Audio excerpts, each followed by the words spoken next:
Hello everyone and welcome to my YouTube channel. Today we are going to discuss about how to deactivate your Instagram account before 7 days.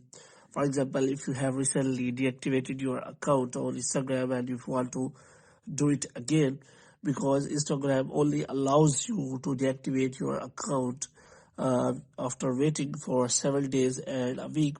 So how you can deactivate your account? So for this, what you have to do, you have simply watch this video completely. So without wasting any time, let's start the video. So first of all, what you have to do, you have simply make sure that you are connected to a proper Wi-Fi or internet connection.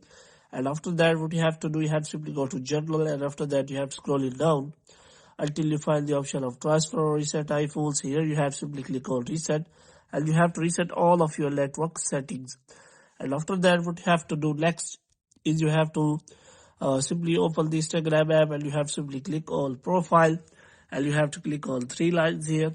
After clicking on three lines, you have to scroll it down until you find the option of account center. So you have to simply click on that. So here you have to simply click on personal details, and you have to simply click on account and ownership and control. And after that, you have to simply click on deactivation or deletion, and you have to select that account. After selecting the account, the option is available.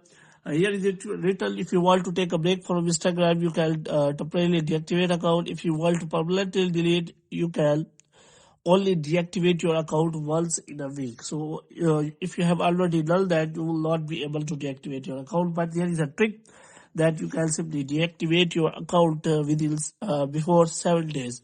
So for this, what you have to do, you have to simply click on delete account, because if you delete your account, there is option that you can simply deactivate your account within 30 days.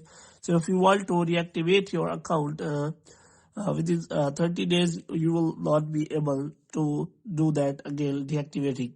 So before choosing deactivate, you have to simply select delete account, and you will be able to deactivate your account within several days. So in this way, you can simply use that feature. So hope you have liked this video. If you get more videos like these, you can subscribe our channel.